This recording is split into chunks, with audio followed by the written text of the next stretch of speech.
Hello everyone, welcome to my channel success tips. আমি কোহেলি। আজকে আমি শুরু করছি ক্লাস 11 এর সেকেন্ড সেমিস্টারের আমি আজকে যদিও ইউনিট 2 থেকে শুরু করছি। ইউনিট 1টা কিছুদিন পরে করব। ইউনিট 1টা খুব বড়, ইউনিট 1টাও স্টার্ট করব অবশ্যই। ইউনিট 2টা আজকে শুরু করছি। দেখো, তোমাদের যদি বুঝতে অসুবিধা হয় অবশ্যই বলবে। আর যদি আমার কাছে পড়তে চাও, অনলাইন বা অফলাইন ক্লাস করতে চাও, অবশ্যই কন্টাক্ট করতে পারো। কন্টাক্ট ডিটেলস আমি ডেসক্রিপশন বক্সে দিয়ে রাখবো। চলো, আজকের বিষয় হচ্ছে আন্তর্জাতিক বাণিজ্যের মৌলিক ধারণা, বেসিক অফ ইন্টারন্যাশনাল ট্রেড। এখানে প্রথম যে ব্যাপারটাকে আমাদেরকে খেয়াল করতে হবে সেটা হচ্ছে দুটো দুটো ছোট ছোট জিনিস। একটা হচ্ছে রপ্তানি, আর একটা হচ্ছে আমদানি।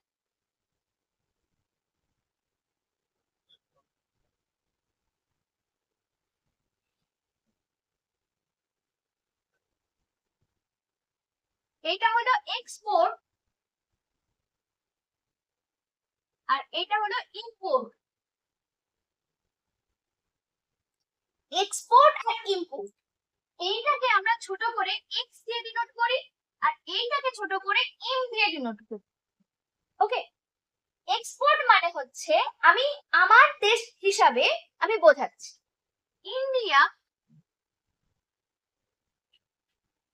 থেকে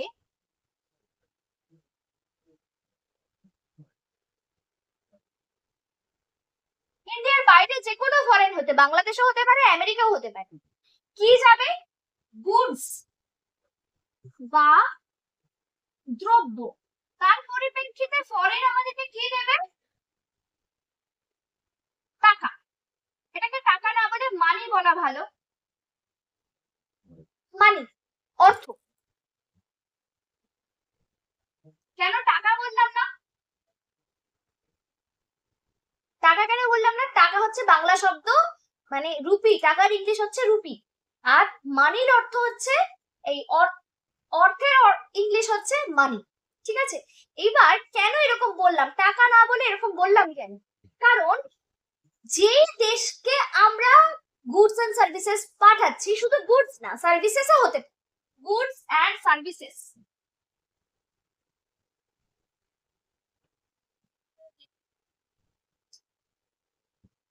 দ্রব্য এবং দ্রব্য ও সেবা কার্য। দ্রব্য ও সেবা কার্য কি বলছি বোঝো? সেই দেশ আমাকে সরাসরি রুপিজে, এমনি আমি কনভার্ট করে রুপিজেই নেব, কিন্তু কি হতে পারে? আমেরিকাকে দিলে ডলার, ইংল্যান্ডকে দিলে পাউন্ড, ইউরো, এই সবগুলো আমাদের কাছে আসতে পারে। ঠিক আছে, তাই জন্য আমি অর্থ বা মানি বললাম। এইটাকে আমরা বলছি এক্সপোর্ট, যখন আমাদের দেশের কোনো দ্রব্য বা সেবা কার্য অন্য দেশে যাচ্ছে, আমাদের দেশের গুড অন্য কোনো ফরেন কান্ট্রিতে যাচ্ছে, তখন তাকে আমরা বলবো এক্সপোর্ট। অবশ্যই আমাদেরকে কি হবে? তার বিনিময়ে আমরা কি পাবো? টাকা পাবো। ঠিক আছে, টাকা মানে মানি। এইবার এইখানে কি হবে? ইম্পোর্টের ক্ষেত্রে কি হবে? ইন্ডিয়া আর ফরেন, এই ক্ষেত্রে কি হচ্ছে? এই ক্ষেত্রে গুডস এন্ড সার্ভিসেস আসছে আর এখানে কি যাবে? মানি যাচ্ছে। তোমরা আমাকে বলো, আমাদের দেশের জন্য বা কোন দেশের জন্য কোনটা ভালো? রপ্তানি ভালো না আমদানি ভালো? এক্সপোর্ট না ইম্পোর্ট?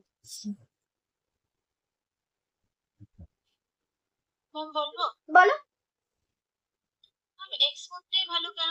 তাতে হাতে টাকা আসছে, বৈদেশিক মুদ্রা আসতে পারে, বিভিন্ন কিছু হতে পারে। তো আমাদের এক্সপোর্টটাই ভালো। আমাদেরকে নজর করতে হবে এক্সপোর্ট যাতে বেশি হয়। ঠিক আছে, এইবার আমি ভেবেছিলাম তোমাদের হয়তো এই এই চ্যাপ্টারটা বাদ দেবে তোমাদের সিলেবাস থেকে, কিন্তু দিয়েছে। আমি 12 এর সিলেবাসটা দেখিনি, এক্সটেনশন পোরশনটা থাকতে হবে, বিওপি, ব্যালেন্স অফ পেমেন্ট, এই জিনিসটা থাকা উচিত। আশা করছি 12 এ থাক, দেখা যাক কি হয়। এইবার এখানে কি বলেছে? একটি দেশ যে দ্রব্য পণ্যগুলি কম ব্যয়ে তৈরি করতে পারে সেইগুলি সে এক্সপোর্ট করবে, আর যে পণ্যগুলি বেশি ব্যয়ে তৈরি করতে করতে অসমর্থ হয় বা অথবা তৈরি করতেই পারে না সেগুলি অন্য দেশ থেকে আমদানি করবে নিজের প্রয়োজন মেটাবে। এবার আমাদের দেশের বা যে কোনো দেশের দুটোই প্রয়োজন। কেন? ধরো আমরা কোন একটা জিনিস উৎপাদন করতে পারি না, অথবা আমার দেশে যদি উৎপাদন করতে হয় অনেক টাকা খরচা হবে। যেমন ধরো মোবাইল তৈরির ক্ষেত্রে মোবাইলের যে ব্যাটারির যে র মেটেরিয়াল আমাদের দেশে তেমন ভাবে পাওয়া যায় না। পাওয়া একেবারে যায় না, ভুল কথা, যায় কিন্তু ততটাও পাওয়া যায় না। তাহলে যদি র মেটেরিয়াল গুলো না পাওয়া যায় আমাদেরকে কি করতে হবে? র মেটেরিয়াল আগে অন্য জায়গা থেকে অন্য দেশ থেকে কিনতে হবে, তারপরে বানাতে হবে। তো খরচা কি হয়ে যাবে? অনেক বেশি হয়ে যাবে। তার থেকে বরং মোবাইল যদি অন্য দেশ থেকে কিনে নেওয়া যায় খরচাটা অনেকটা কম হয়। ভালো করে বোঝো, আমাদের টার্গেট হচ্ছে ইম্পোর্ট করব না, দেশের ভালো, ইম্পোর্ট না করাটাই ভালো, আমদানি না করাই ভালো। কিন্তু কিছু আমাকে আমদানি করতে হবে, কারণ আমার দেশে যে প্রোডাকশন গুলো হয় না, আমার দেশে যে জিনিসগুলো পাওয়া যায় না, অথবা উৎপাদন করতে গেলে অনেক খরচ হয়, অথবা মানে খরচা করার পরেও উৎপাদন হয় না, সেইগুলোকে আমরা কি করব? বিদেশ থেকে আমদানি করব। আর আমাদের দেশে যেগুলো কম খরচে তৈরি করা যায় সেগুলোকে কি করব? বিদেশে বিক্রি করে দেব। বোঝা গেছে? যেমন ধরো দার্জিলিং টি, আমার দেশে কিন্তু তৈরি করতে খুব একটা খরচা হয় না, আর দার্জিলিং এর আবহাওয়ার জন্য টেস্টটা অসাধারণ হয়, সেটা কিন্তু আমরা কি করে দেব? বিদেশের মার্কেটে বিক্রি করে দেব। বোঝা গেছে? বলো। আচ্ছা, এইবার ধরো এক্সপোর্ট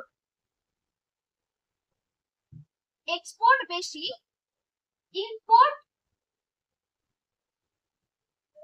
কম, এইটাকে আমরা, এটা আমাদের জন্য ভালো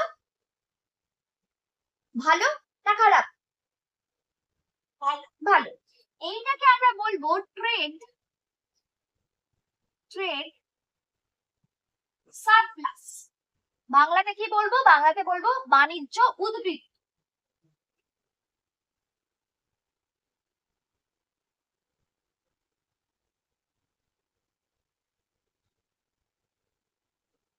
বাণিজ্য উদ্বৃত্ত না বলে লেনদেন ব্যালেন্সে উদ্বৃত্ত বলা বেশি ভালো, কারণ বাণিজ্য উদ্বৃত্তের আলাদা অন্য অন্য ব্যাপার থাকে। যাই হোক, তোমাদের বইতে লিখেছে, আপাতত লেখো।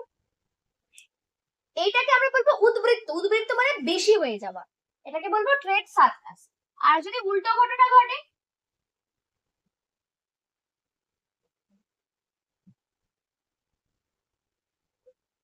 তাকে বলবো ব্যালেন্স অফ পেমেন্ট ডেফিসিট বলা উচিত। তোমাদের বইতে লিখেছে trade trade deficit. Trade deficit না বলে ব্যালেন্স অফ পেমেন্ট বলা উচিত। এখানে ট্রেডের জায়গাতে আমি ব্র্যাকেটে লিখে দিলাম বিওপি। বিওপি মানে ব্যালেন্স অফ পেমেন্ট। এই ব্যালেন্স অফ পেমেন্ট নিয়ে ক্লাস 12 এ সম্ভবত পড়াশোনা করবেন। বাংলাতে এটাকে কি বলবো?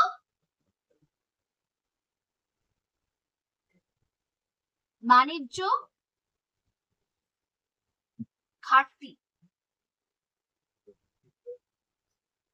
ঠিক আছে,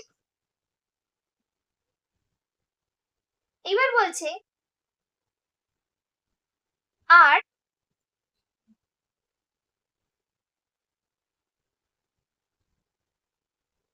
যদি দুটো ইকুয়াল হয় তাহলে সমতা আছে ধরে নেব। এবার বলছে যে এই কারণে দেশ বাণিজ্যে লিপ্ত হয়। এই অধ্যায়ে আমরা বাণিজ্য, ঠিক আছে ঠিক আছে ঠিক আছে, এখানটা আর কি বলেছে? এই প্রসঙ্গে আমরা মূলত দুটি তত্ত্ব বিশ্লেষণ করব। একটা হচ্ছে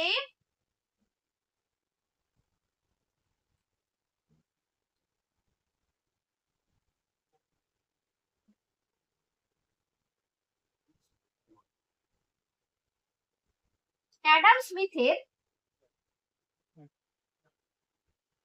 শুধু ব্যয় চূড়ান্ত পার্থক্য না, ব্যয় চরম ব্যয় বা পরম ব্যয়।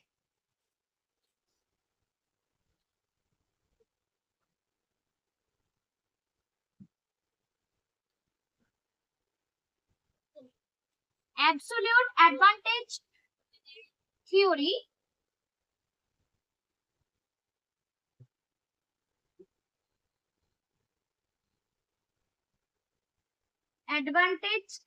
absolute advantage theory of Adam Smith। আর এইটা হচ্ছে 2 নম্বর হলো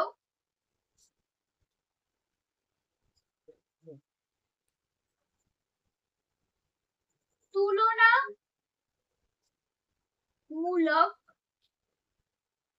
ব্যয় তত্ত্ব। এটা কার? রিকার্ডো। আমি প্রথমে রিকার্ডোটা লিখিনি, পরে লিখে দিচ্ছি। রিকার্ডো। তাহলে কি হচ্ছে? এইটা হচ্ছে কম্পারেটিভ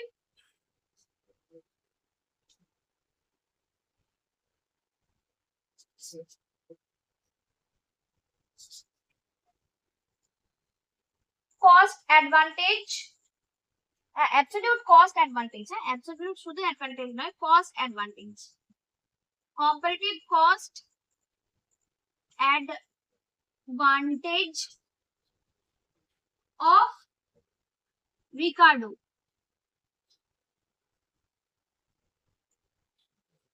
ঠিক আছে, লিখে রাখবো। আমরা এই দুটো তত্ত্ব নিয়ে আলোচনা পরে করব, থিওরি নিয়ে। কি সমস্যা হবে এটা নিয়ে, এটার পরিপ্রেক্ষিতে আরো 2-3টে টপিক আছে, সেটা বুঝতে একটু, এইটা ভালো করে যদি বুঝে যাও তার পরের টপিক গুলো বুঝতে অসুবিধা হবে না। 2-3টে টপিক আছে, আর বাদ বাকি আর যা আছে এই চ্যাপ্টারে কোনোটাতেই কোনো অসুবিধা হবে না। ঠিক আছে, এবার বলছে অ্যাডাম স্মিথ, রিকার্ডো ও অন্যান্য ক্লাসিক্যাল অর্থনীতিবিদদের 2টি প্রশ্ন তুলেছিলেন, প্রত্যেকেই উত্তর দিয়েছেন। প্রথম প্রশ্নটি হচ্ছে, বিভিন্ন দেশের মধ্যে বাণিজ্যের ভিত্তি কি? আর দ্বিতীয় প্রশ্নটি হলো, কোন দেশ, কেন বিভিন্ন দেশ নিজেদের মধ্যে বাণিজ্যে লিপ্ত হবে? প্রথম উত্তরে বলা যায়, যোগানের দিক থেকে দুটি দেশের মধ্যে বাণিজ্যের ভিত্তি হলো আপেক্ষিক দুষ্প্রাপ্যতার পার্থক্য। আর দ্বিতীয় প্রশ্নটির উত্তর হলো, বিভিন্ন দেশ আন্তর্জাতিক বাণিজ্যে লিপ্ত হয় কারণ তারা তার থেকে লাভবান হয়। ব্যাপারটা বোঝো। প্রথম প্রশ্ন এখানে কি বলছে? প্রথম প্রশ্ন যেটা দেওয়া হয়েছে, বলছে বিভিন্ন দেশের মধ্যে বাণিজ্যের ভিত্তি কি? What is the base of international trade? যে কোনো দেশ মানে মেন কি কারণের জন্য ইন্টারন্যাশনাল ট্রেড বা আন্তর্জাতিক বাণিজ্য হচ্ছে। তো উত্তরটা হচ্ছে আপেক্ষিক দুষ্প্রাপ্যতা।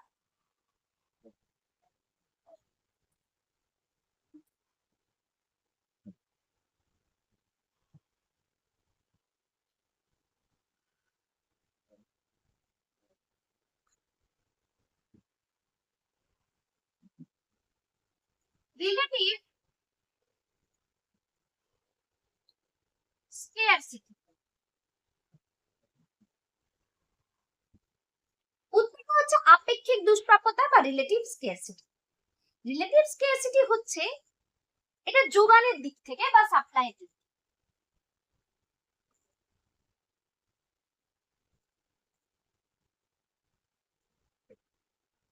মানে কোন একটা দেশের দেখবে প্রাকৃতিক সম্পদ বেশি আছে, আবার কোন দেশে প্রাকৃতিক সম্পদ কম আছে। কোন দেশে, যেমন ধরো ওপেক কান্ট্রি গুলো, যেখানে তেল খুব বেশি পাওয়া যায়, বাকি সব জিনিসগুলো পাওয়া যাচ্ছে না, ওরা ওটাই বিক্রি করে। সেই রকম ভাবেই মানে আবার আমাদের দেশে ধরো প্রাকৃতিক সম্পদ দেখতে গেলে খুব বেশি, চাষ করার জন্য, এগ্রিকালচারের জন্য ওয়েদার খুব ভালো, কিন্তু দেখা যায় এই যে বললাম মোবাইল তৈরির ক্ষেত্রে যা ইনফ্রাস্ট্রাকচার দরকার তৈরি করা যেতে পারে, কিন্তু খরচা বেশি। আপেক্ষিক দুষ্প্রাপ্যতা হচ্ছে কোনো একটা জিনিস আমার দেশে বেশি আছে, আবার কোনো একটা জিনিস আমার দেশে কম আছে। কোন একটা জিনিস আমার দেশে বেশি আছে, আবার কোন একটা জিনিস অন্য দেশে বেশি আছে, কোন একটা জিনিস আমার দেশে কম আছে, আবার অন্য কোনো দেশে বেশি আছে, এরকম বেশি কম, এইটাকেই বলছে আপেক্ষিক দুষ্প্রাপ্যতা।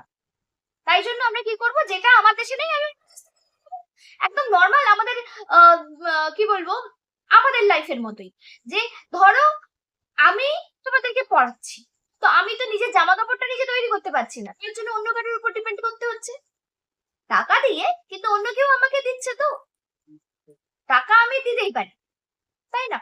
তেমনি আমার দেশে যেটা পাওয়া যাচ্ছে না সেটা আমি অন্য দেশ থেকে নেব। আবার অন্য দেশ তোমাদের কাছে, যে ধরো হতে পারে যে তোমাদের প্যারেন্টসরা তারা যদি ইকোনমিক্স পড়াতো, তাহলে কি তোমরা আমার কাছে পড়তে আসতে না? তোমরা আমার কাছে পড়তে এসেছো কারণ এটা তোমার কাছে নেই, তাই ব্যাপারটা এইরকমই, যে আমার দেশে যেটা নেই সেটা হচ্ছে অন্য দেশ থেকে নেব, আর অন্য দেশে যেটা নেই তারা আমার কাছ থেকে নেবে যদি আমার থাকে, আমার দেশে থাকে।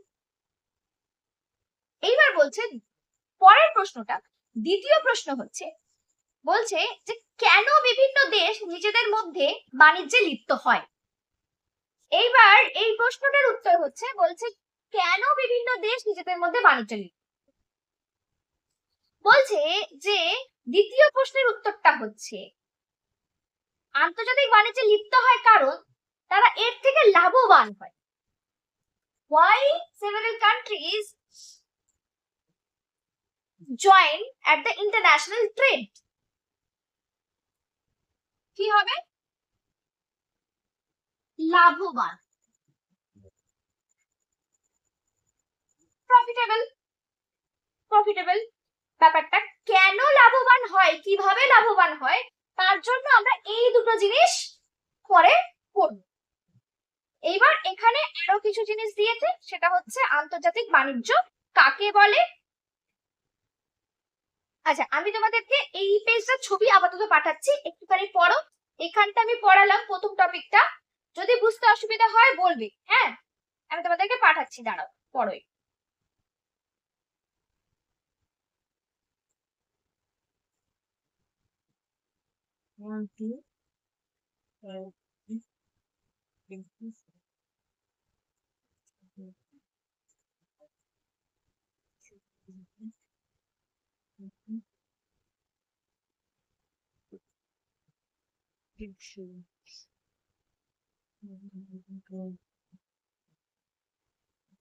পড়ো, পড়া হলে বলবে। আমরা এখানে আজকে আরেকটা ডেফিনেশন বলবো, তোমরা পজ করে লিখবে। একটি দেশের সঙ্গে পৃথিবীর অন্য সমস্ত দেশের মধ্যে সেবা ও দ্রব্য সামগ্রীর যে লেনদেন চলে তাকে আন্তর্জাতিক বাণিজ্য বলে। আন্তর্জাতিক বাণিজ্য সম্পর্কে আলোচনা করতে হলে সর্বপ্রথম আলোচনা করতে হবে কোন একটি দেশের অন্য দেশের সঙ্গে বাণিজ্য সম্পর্ক স্থাপন করবে। কেন একটি দেশ অন্য দেশের সঙ্গে বাণিজ্য স্থাপন করবে, এখানে অনেক কিছু লিখেছে। বলছে আন্তর্জাতিক বাণিজ্যের মূল কারণ সন্ধান করতে গিয়ে বিশ্বের বিভিন্ন অঞ্চলের মধ্যে সমৃদ্ধিগত ও বা উৎপাদন ক্ষমতার মধ্যে পার্থক্য, যেমন সকল অঞ্চলেই খনিজ সম্পদে সুসমৃদ্ধ নয়। আমি একটু আগেই বলছিলাম আমাদের দেশে প্রাকৃতিক সম্পদ একরকম হতে পারে, কোন দেশের খনিজ সম্পদ একরকম হতে পারে, সব দেশে কিন্তু সবকিছু একসঙ্গে পাওয়া যায় না, ঠিক আছে? বলছে কয়লা, লোহা, তামা, নিকেল, পেট্রোল সকল দেশে পাওয়া যায় না, পাওয়া গেলেও হয়তো ও এত অল্প পরিমাণে পাওয়া যায় যেগুলি ব্যবহার করে উৎপাদন ব্যয় মেটানো যায় না। যেমন আমাদের দেশেও কিন্তু খনিজ তেল পাওয়া যায়, কিন্তু খনিজ তেলটা যে ওপেক কান্ট্রিগুলোতে যত পাওয়া যায় ততটা তো পাওয়া যায় না। কোন একটা জিনিস আমার দেশে বেশি পাওয়া যায়, কোন একটা জিনিস আমার দেশে কম পাওয়া যায়, অন্য দেশের ক্ষেত্রেও একই ঘটনা। এইবার বলছে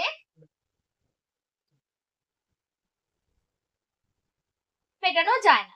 এবার বলছে যে এগুলি ব্যবহার করে উৎপাদন ব্যয়ও মেটানো যায় না।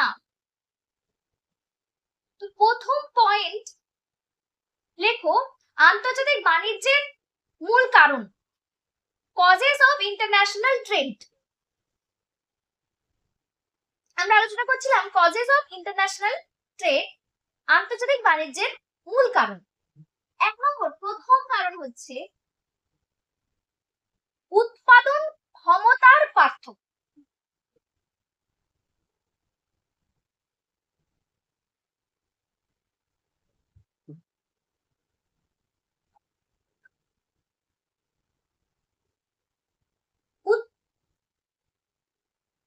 এখানে আমরা আলোচনা করছিলাম যে লিখেছি, তোমরা হেডিং দিয়েছো কজেস অফ ইন্টারন্যাশনাল ট্রেড, আন্তর্জাতিক বাণিজ্যের মূল কারণ। আন্তর্জাতিক বাণিজ্যের মূল কারণ হচ্ছে উৎপাদন ক্ষমতার পার্থক্য। উৎপাদন ক্ষমতার পার্থক্য আর ওই আপেক্ষিক দুষ্প্রাপ্যতা জিনিসটা একই জিনিস, দুটো জিনিস একই। দেখো এখানে ওই যে বলছে আপেক্ষিক দুষ্প্রাপ্যতা মানে কোনো জিনিস বেশি পাওয়া যাচ্ছে, কোনো জিনিস কম পাওয়া যাচ্ছে, বা যে জিনিসটা পাওয়া যাচ্ছে না সেটাকে উৎপাদন করতে গেলে খরচা অনেক বেশি হচ্ছে, আর্টিফিশিয়াল ভাবে তৈরি করতে অথবা অন্য দেশ থেকে র মেটেরিয়াল কিনে নিয়ে তৈরি করতে অনেক খরচা হয়ে যাচ্ছে। সেই জন্য কি হয়, কি দরকার নিজের দেশে এত খরচা করার, অন্য দেশ থেকে কিনে নিচ্ছে। বুঝলে কি বললাম? যেমন আমি একটু আগেই আলোচনা করছিলাম যে মোবাইলটার যে র মেটেরিয়াল গুলো লাগে আমাদের এই মোবাইল ফোনের, বিশেষ করে ব্যাটারি র মেটেরিয়াল যেটা লাগে সেটা কিন্তু আমাদের দেশে তেমন ভাবে পাওয়া যায় না। যায় হিমালয়, মানে তোমার হিমালয় না, জম্মু কাশ্মীরের কিছু অংশে পাওয়া যায়, কিন্তু খুব বেশি পাওয়া যায় না। তো তাই জন্য এই র মেটেরিয়ালের জন্য আমাদের বিদেশের কাছে নির্ভর করতে হচ্ছে। এবার বিদেশ থেকে নিয়ে আসা, ম্যানুফ্যাকচার করা অনেকটা খরচা পড়ে যাচ্ছে। তাই জন্য কি হচ্ছে, আমাদের দেশ অন্য দেশ থেকেই মোবাইল গুলোকে কিনছে। বোঝা গেল প্রথম পয়েন্ট এটা।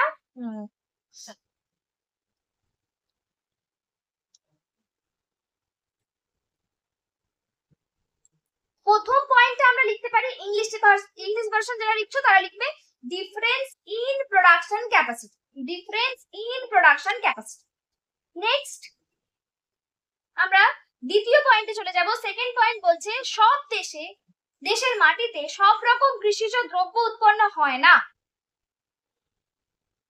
এটাও কিন্তু সেম, মানে মাটির উর্বরতা বিভিন্ন, এরকম বলতে পারি। খনিজ দ্রব্য পাওয়া যাচ্ছে না, প্রাকৃতিক মানে আবহাওয়াটাও ডিপেন্ড করে, মাটিটা ডিপেন্ড করে, অনেক কিছুই ডিপেন্ড করে। তো 2 নম্বর হচ্ছে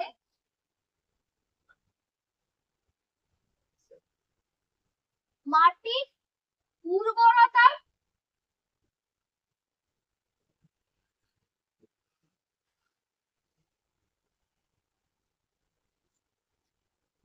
পার্থক্য। মাটির উর্বরতার পার্থক্য ইংলিশে হবে difference in soil fertility. Difference in soil fertility. ভাবো যে আমরা যদি এখন দার্জিলিং থেকে চা গাছ তুলে নিয়ে এসে আমাদের এখানে চাষ করি, হবে? না, উর্বরতাটা নেই। অনেক কিছু ডিপেন্ড করছে ওখানে, মানে ডিপেন্ড করছে পাহাড়ের যে জল ধারণ ক্ষমতা, জলটা যেইভাবে যাচ্ছে বা জমে থাকছে না, এই ব্যাপারগুলোকে অনেক কিছু করে তবেই ওখানে চাটা হয়, তাই না? কিন্তু আমাদের এখানে তো সেই আবার এখানের ধান ধান ধান আমি দেখেছি যে ধান কোনো রকমে ওরা কিন্তু চাষ করার চেষ্টা করে। নর্থ বেঙ্গলে খুব কষ্ট করে ওই কেটে কেটে কেটে কেটে, ওটাকে কি বলে জানো, পাহাড়ে কিন্তু ওরা চেষ্টা করে, কিন্তু পাট জানি না পাট চাষ হয় কিনা নর্থ বেঙ্গলে, আমি জানি না।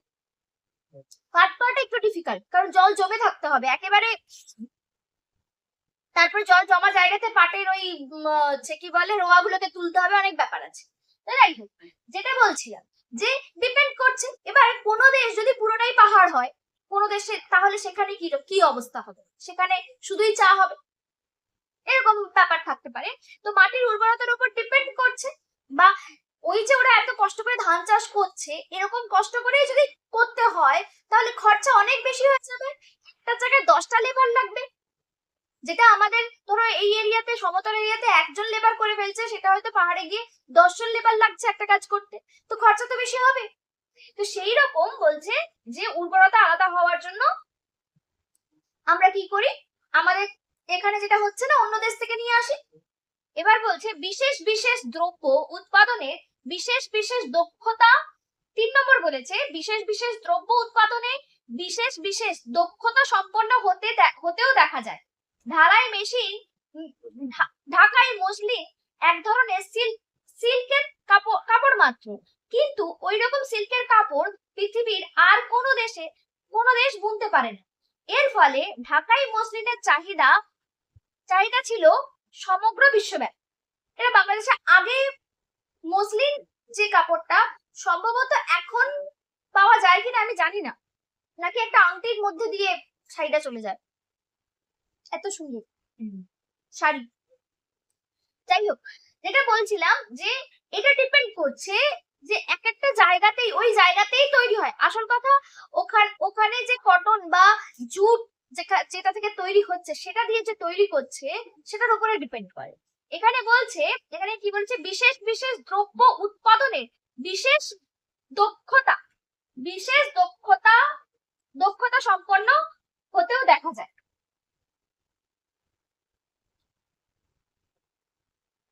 বিশেষ দক্ষতার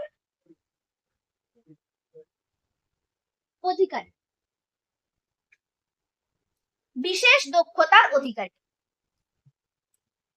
পজেসিং স্পেশাল স্কিলস। এটার মানে হচ্ছে যে ধরো ব্র্যান্ড, ব্যাপারটা হচ্ছে ব্র্যান্ড। একটা জিনিস অনেক ক্ষেত্রেই আমরা এইরকম জিনিস থাকে যে কোনো একটা দোকানের কোনো একটা খাবার ওই টেস্ট একমাত্র ওখানেই পাওয়া যায়, আর অন্য জায়গায় পাওয়া যায় না।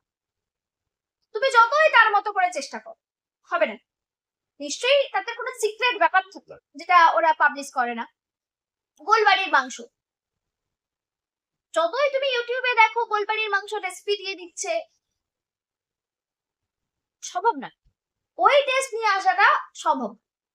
ঠিক আছে, এইগুলো হচ্ছে স্পেশালিটি, বিশেষ দক্ষতা, যে আমাদের দেশেই ওটা পাওয়া যায়। বিশেষ করে আমরা যদি দার্জিলিং চায়ের কথাই ভাবি, ওই টেস্ট কোথাও পাওয়া যাবেই না। কেউ এটা যদিও প্রাকৃতিক সম্পদের একটা আমরা এটা 2 নম্বর পয়েন্টের সঙ্গে আলোচনা মানে এটাকে নিতে পারি 2 নম্বরে, কারণ ওই জিনিসটা আর কোথাও পাওয়া যাচ্ছে না। আবার কোনো মানুষের দক্ষতা হতে পারে যে সেই পারে আর কেউ পারে না, সে জায়গায় শেখাচ্ছে হয়তো সে পারে আর বাদ বাকি কেউ পারছে না। ঠিক আছে, এই ধরনের ব্যাপার থাকতে পারে। বলছে এইভাবে আন্তর্জাতিক বাণিজ্য উদ্ভব হয়, তা আজ ব্যাপকতর রূপ ধারণ করেছে। বর্তমানে প্রত্যেক দেশই তার উৎপাদিত দ্রব্য ও সেবামূলক কাজে কিছুটা অন্যান্য দেশে রপ্তানি করে, দেখছি তারা তার পরিবর্তে আবার অন্য দেশ থেকে, মানে আমরা কিছু জিনিস বিদেশে রপ্তানি করছি, আবার তার জন্য আমরা বিদেশ থেকে আমদানিও করছি, কিন্তু কোনোটাই আমি দিচ্ছি বলে অন্য কাছ থেকে নিয়ে নিচ্ছি এরকম নয়। কিন্তু টাকা দিয়ে আমি যখন দিচ্ছি আমি আলাদা টাকা নিচ্ছি, আমি যখন কিনছি সে তখন আলাদা টাকা আমার কাছ থেকে নেবে। ঠিক আছে, এমনি কিছু হবে না, মানে ওই বিনিময় প্রথায় আমরা ফিরবো না। বস্তুত বর্তমানে কোনো দেশই স্বয়ং সম্পূর্ণ নয়, প্রত্যেকেই আন্তর্জাতিক বাণিজ্য ও দ্রব্য ও সেবার বিনিময়ের মাধ্যমেই অভাব মোচন করে থাকে। এরপরে দিয়েছে আন্তর্জাতিক বাণিজ্যের কারণ সমূহ। আমি কারণগুলোই লেখালাম, কারণগুলো আবার অন্যভাবে দিয়েছে, একই জিনিস আবার লিখেছে। বলছি এইবার আমাদের এখানে আবার তোমাদের বইতে কারণ বলে আলাদা করে দিয়েছে, কারণগুলোকে আলাদা করে এখানে বলছে যে প্রথমে বলেছে উৎপাদন, বলছে সব দেশের পক্ষে কম খরচে সমানভাবে উৎপাদন করা সম্ভব নয়।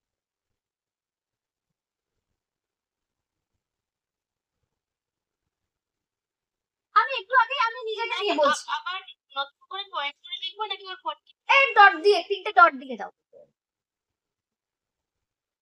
দেখো উৎপাদন বলতে চাইছে যে ধরো আমি নিজে কি সবকিছু উৎপাদন করতে পারবো? পরেরটা ট্রাই করো, ছেড়ে দিই, পরেরটা ট্রাই করো। সবকিছু উৎপাদন করতে পারবো? আমার একটা মানে খুব বড় বয়সে, তোমাদের বয়সেও না, তোমাদের থেকে অনেক বড় বয়সে একটা ধারণা ছিল বলতে আমি চেষ্টা করতাম নিজের জিনিসপত্র নিজে তৈরি করে নেব। তারপরে মানে এই এরকম একটা অদ্ভুত ধারণা কেন ছিল আমি জানি না, মানে আমি ইকোনমিক্স পড়াই, এত কিছু এই জিনিসই পড়াচ্ছি, তারপরেও এরকম একটা ভুল ধারণা মাথার মধ্যে থাকতো, মানে জানি না কেন। তো আফটার ম্যারেজ ওই মাথার মধ্যে ওরকম ছিল কিন্তু আমি বিভিন্ন রকম কাজ করতাম, মানে বিভিন্ন রকম কাজ করতাম, যার জন্য আমার কি হতো, কোনো কাজেই ফোকাস থাকতো না। টিউশন পড়ানো তো থাকছেই, তার সঙ্গে যাবো হাজি বাজি যা পাচ্ছি করছি, মানে সবটাই নিজে করে নেবো, পয়সা খরচা বাইরে করবো।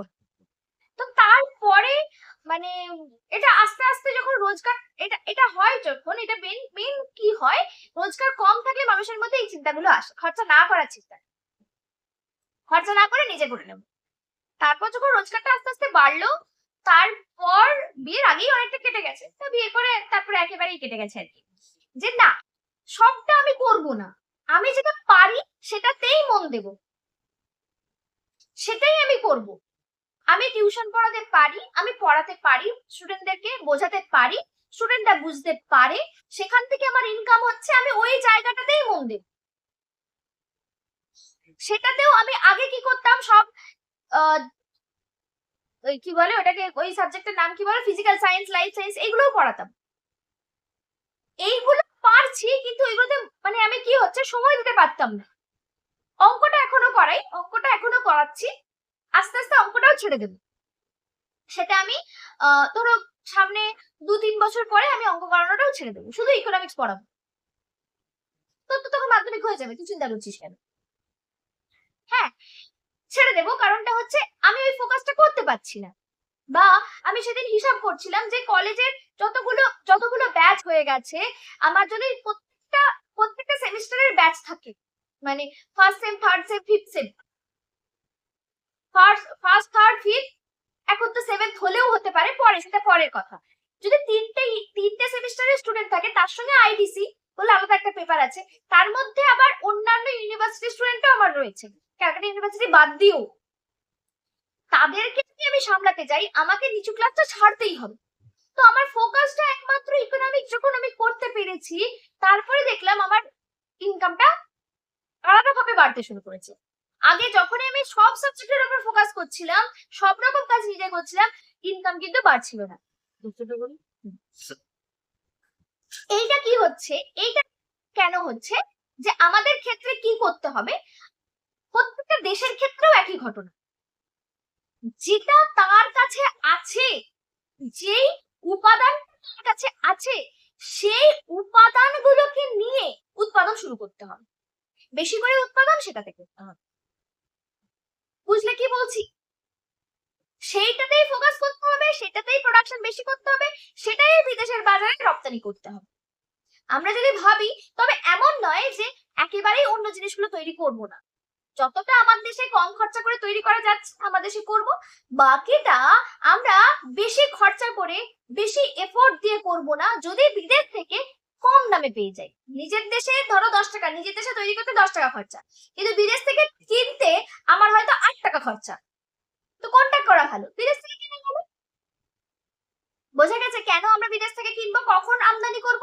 আমরা অবশ্যই যে দুটো পয়েন্ট বলছিলাম, রিকার্ডোর খাজনা তত্ত্ব না, রিকার্ডোর তুলনামূলক ব্যয় তত্ত্ব, আর অ্যাডাম স্মিথের পরম ব্যয় তত্ত্ব, অ্যাবসলিউট কস্ট অ্যাডভান্টেজ আর কম্পারেটিভ কস্ট অ্যাডভান্টেজ, এই দুটো যখন আলোচনা করবো আরো ব্যাপারটা ক্লিয়ার হয়ে যাবে। বোঝা গেল যে উৎপাদন, একটা দেশের পক্ষে সবকিছু উৎপাদন করা পসিবল নয়, যেমন একটা মানুষের পক্ষে সবকিছু উৎপাদন করা সম্ভব নয়, তার প্রয়োজনীয় সবকিছু উৎপাদন করা সম্ভব নয়, তেমনি একটা দেশের পক্ষে দেশের মানুষের যত যা দরকার সব উৎপাদন করা সম্ভব নয়, অন্য দেশের উপর নির্ভর করতে হবে। দ্বিতীয় পয়েন্ট হচ্ছে উৎপাদনের উপাদান।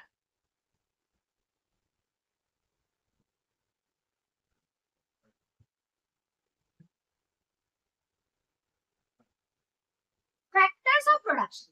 ফ্যাক্টরস অফ প্রোডাকশনের ক্ষেত্রে কি ঘটনা ঘটবে? ফ্যাক্টরস অফ প্রোডাকশন বলতে চাইছে যে উপকরণ, জমি, শ্রম, মূলধন, সংগঠন। আমার হয়তো ওই যে জমিই নেই ধান চাষের মতো, হয়তো ধানের জন্য আমাকে অন্য দেশের উপর নির্ভর করতে হবে। চা চাষের মতো আমার কাছে জমি নেই, চায়ের জন্য আমাকে অন্য দেশের উপর নির্ভর করতে হবে। জমি গেল। শ্রমিক, আমার দেশের শ্রমিক ততটা শিক্ষিত নয়, বা আমার দেশের শ্রমিক ততটা কঠোর পরিশ্রম করতে পারে না, তো আমার দেশে ওই কায়িক পরিশ্রম দিয়ে হবে না। আবার হতে পারে আমার দেশে মূলধন বেশি পাওয়া যায় না, মানে মেশিন টেশিন আমার দেশে নেই, আমার দেশে শ্রমিক আছে, আমাদের ভারতের যেমন প্রচুর লোক, 130 কোটি জনসংখ্যা, 130 কোটি জনসংখ্যাকে দিয়ে কাজ করাও, লেবার সংখ্যা প্রচুর, মূলধন নিবিড় না করে শ্রম নিবিড় করতে হবে। ব্যাপারটা বোঝো কি বলছি আরেকবার, যে ধরো একটা উৎপাদন শাড়ি, ঠিক আছে, শাড়ি মেশিনেও তৈরি করা যায়, হাতে বুনেও তৈরি করা যায়, অথবা ধরো মাটি কাটার কাজ হচ্ছে, ক্রেন দিয়েও তোলা যায়, লোক দিয়েও তোলা যায়। এইবার জাপানে ধরো, বা আরো সহজ একটা এক্সাম্পল বলি, যে গেট, বাড়ির গেট বা কোনো অফিসের গেট বা কোনো বড় গেটে সেন্সর লাগানো যেতে পারে, যে কে ঢুকছে কে না ঢুকছে, সেন্সর থাকবে, বোঝা যাবে যে ঠিকঠাক আছে কিনা। যেমন আমাদের বড় বড় জায়গাগুলোতে করে দেওয়া আছে। একটা আমরা ট্রেনে যাতায়াত করতে গেলে দেখতে পাই যে ওই একটা দরজার ভেতর দিয়ে ঢুকতে হয়, দরজা কিন্তু বুঝে যায় যে তোমার ভেতরে কি আছে। যদি ছুরি ব্লেড এইসব ধরনের জিনিস নিয়ে যাওয়া হয়, রেলে খুব একটা অত চেক করে না, এতে প্লেনে যদি ব্লেড ছুরি এই ধরনের জিনিস থাকে নিয়ে যেতেই দেবে না, রেলে এতটা হয় না, নিয়ে যেতে দেয়, মোটামুটি ছুরি টুরি ছোটখাটো ছুরি টুরি নিয়েই যায়। অনেকেই তো সবজি বলছি ফল টল কেটে খায়, নিয়ে তো যেতেই পারে। তো যাই হোক, বড় বড় স্টেশন গুলোতেই তবু আছে, মানে সব ছোট ছোট ছোট স্টেশনে নেই বললেই চলে। হাওড়াতেই একমাত্র, হাওড়া শিয়ালদা এগুলোতেই আছে। হ্যাঁ, এইবার আমি কি বলতে চাইছি, যে হ্যাঁ, এইবার এইটা না হয় বড় জায়গাতে হলো, ছোট ছোট জায়গাগুলোর ক্ষেত্রে সেন্সর লাগবে নাকি একটা দারোয়ান রেখে দেবে? দারোয়ান রেখে দেবে, কারণ আমাদের দেশে ওই সেন্সর লাগাতে যে খরচা আছে তার থেকে দারোয়ান রেখে দিলে অসুবিধা নেই। ওই মূলধন সেন্সর ইনস্টল করা, তার ইলেকট্রিক বিল, তার এই সেই যা খরচা, তার থেকে তো দারোয়ান রেখে দিলে দারোয়ান দিন রাত খেটে দেবে, দুটো দারোয়ান, একটা সকালে একটা রাতে নাইট ডিউটি, মানে ওই শিফটিং ডিউটি করে কাটিয়ে দেবে। কারণ আমাদের দেশে লেবারটা প্রচুর আছে, প্রচুর লোক বেকার আছে। বুঝলে কি বললাম? উৎপাদনের উপকরণের উপর ডিপেন্ড করছে। এবার আমার দেশে যেটা উৎপাদন হচ্ছে সেটা সেটা কি হতে, আমার দেশে যেহেতু লেবার বেশি, তাই লেবার ইন্টেন্সিভ বা শ্রম নিবিড় হওয়া উচিত। যে উৎপাদনটা হচ্ছে সেটা লোক বল দিয়ে তৈরি করা যায় এরকম উৎপাদন। আর বিদেশে যে মানে আর অন্য দেশে যেখানে লোক সংখ্যা কম, ধরো জাপানে যে লোক সংখ্যা কম, তারা মেশিনেই তৈরি করে, মূলধন নিবিড়। জেনে বুঝতে পেরেছো কি বললাম?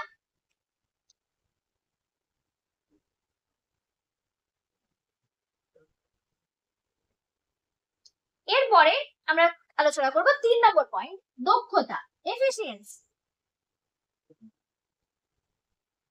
এফিসিয়েন্সি এখানে বলে যে বিভিন্ন দেশ বিশেষ বিশেষ দ্রব্য উৎপাদনে দক্ষ। যেমন মহারাষ্ট্রের টেক্সটাইলে দক্ষ, পাটজাত পণ্যে পশ্চিমবঙ্গ, মশলাজাততে কেরালা। এগুলো এক একটা দেশ এক একটা জিনিস উৎপাদন করতে পারে, এক একটা জায়গা। তেমন ভাবে এক একটা দেশেও একই ঘটনা ঘটে, এক একটা দেশ এক একটা জিনিস তৈরি করতে দক্ষ হয়, আবার কিছু জিনিস তৈরি করতে পারে না, যেগুলো পারে না সেগুলো বিদেশ থেকে আসবে, আর যেগুলো পারে নিজের দেশে তৈরি করে বিদেশে বিক্রি করবে। এরপরে যেটা আছে বিশেষায়ন আর বাণিজ্য, এটা আমরা নেক্সট দিন আলোচনা করব। মঙ্গলবার করে বা সোমবার করে বা মঙ্গলবার করে আমরা আলোচনা করছি আন্তর্জাতিক বাণিজ্য। এটা শেষ হলেই আমরা স্ট্যাটিস্টিক্স শুরু করব। আর শুক্রবার আর শনিবার যে ক্লাস আছে, শনিবার দিন কেউ করে না, শুধু ক্লাস করে, কি বলে ওর নামটা কি জানো,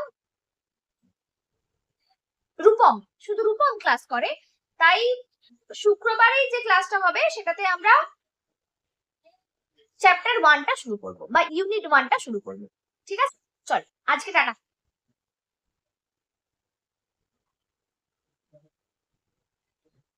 আজকে এইটুকুই। তোমরা বুঝতে পারলে কিনা বলবে, বুঝতে অসুবিধা হলে অবশ্যই আমাকে বলবে। আর যদি আমার কাছে অনলাইন বা অফলাইন ক্লাস করতে চাও অবশ্যই কন্ট্যাক্ট করতে পারো, কন্ট্যাক্ট ডিটেইলস আমি ডেসক্রিপশন বক্সে দিয়ে রাখবো। Thank you.